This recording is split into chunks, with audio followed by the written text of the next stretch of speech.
So we're here on the railroad grade. We are very, very close to the narrows between Little Gunflint, which you can see over here to the east, and Gunflint, which is right through here to the west. And so here is where the Gunflint and Lake Superior Railroad would have continued forward and eventually come to these narrows, and there would have been a bridge probably starting right here and continuing this way right across over there to the other side. And so that's the grade over there on the Minnesota side. So it is a beautiful little piece of land here. Beautiful point.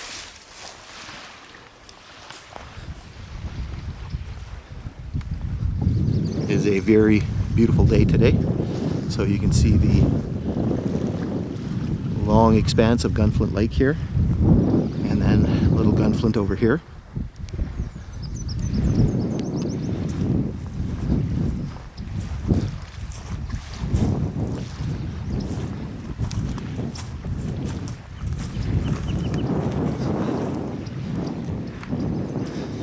And so the waters here actually flow westward. You can kind of see the current here, so the water flows westward and then north to Hudson's Bay. You can actually see some remains here in the water of, I believe there was a dock here at one time. And once again, the railroad grade is just right in through there on the US side of the Narrows. So we're here on the Narrows between Little Gunflint and Gunflint, and what we've made is a very, very important discovery. And so right here we have a piece of what appears to be telegraph wire. And so that is very important because it tells us that the telegraph line at least came as far as here, and most likely continued across the border that way, working its way towards camp number 4 in the United States, which is probably about a mile or so away. All right, so I'm standing here on the grade of the Gunflint and Lake Superior. I am on the south side of this small little waterway that separates Little Gunflint Lake, which is to my right, and Gunflint Lake, which is to my left. This small waterway also separates two countries, and so Canada on the one side and the United States on the other side. I'm obviously standing on the southern side, which would be the Minnesota side of the crossing. And so just trying to give you a little bit of perspective here on the size of the small little bridge or trestle that would have been used to go across this waterway. So it was approximately 100 or 110 feet. There are not really any physical remains left of the bridge itself. There are some traces of the grade both on the north and the south side. A lot of the topography has been changed by sort of the changing course of this little waterway back and forth over the past 100 years.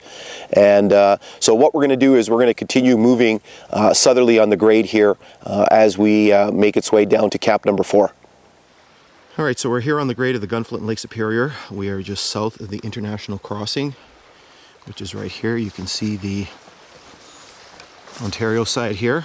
The railway would have run across just right into this direction here. So we're going to follow the grade for a little bit as it runs along the shore of Gunflint here. We can see on our right side, our westerly side. You can see there's a little bit of cutting work here on the eastern side.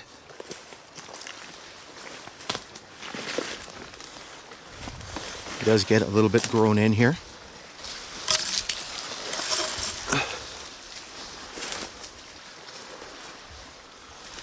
And you can see a little bit of the rock work here. If we stay a little bit low, need to push through these new growth of trees here. You can see more of the rock work here.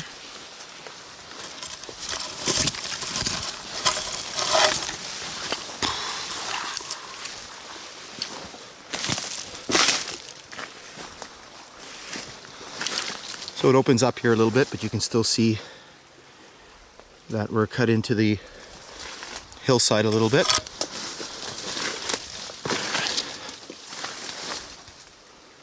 And way up on the top of that hill there, it's kind of hard to see as we shoot into the sun, would have been the residence for the customs agent.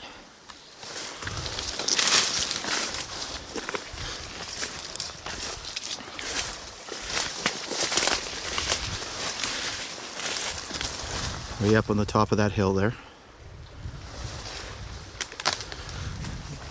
See, it's a very beautiful day today.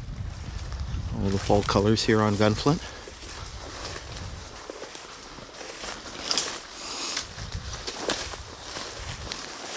You can also see some of the rock that would have been deposited here to help create the grade.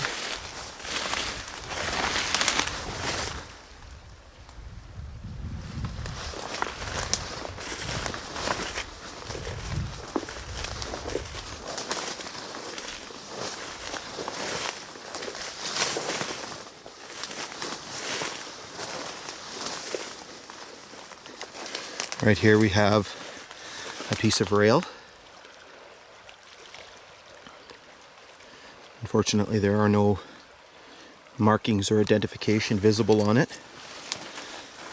Once again, you can see all the rock that's been deposited here. Continuing this way, over here, we have a piece of fish plate connector.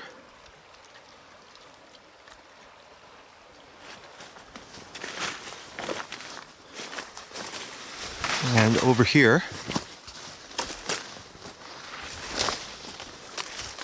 we're about to, so we can see a grouse in through the trees there.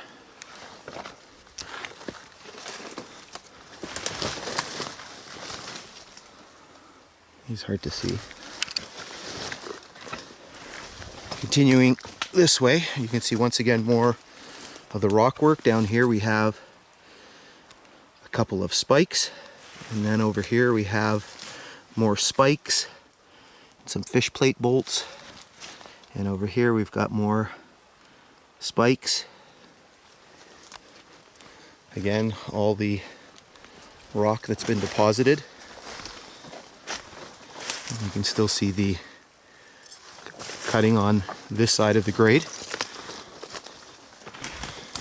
And here we're going to enter a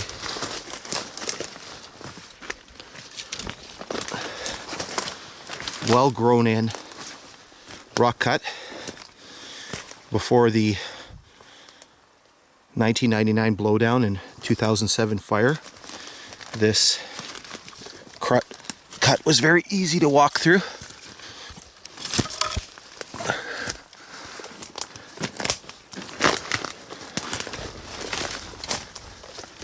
There's another grouse. You can see the eastern side of the cut here.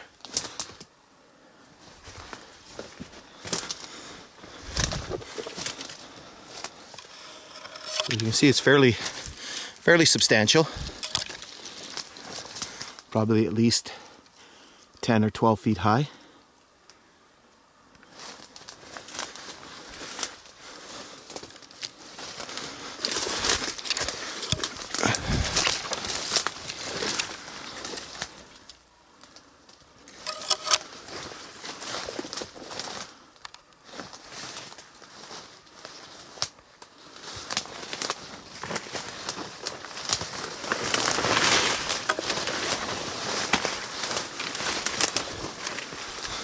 And then the railway continues in this direction southerly before turning back east towards a small bay and a bridge crossing.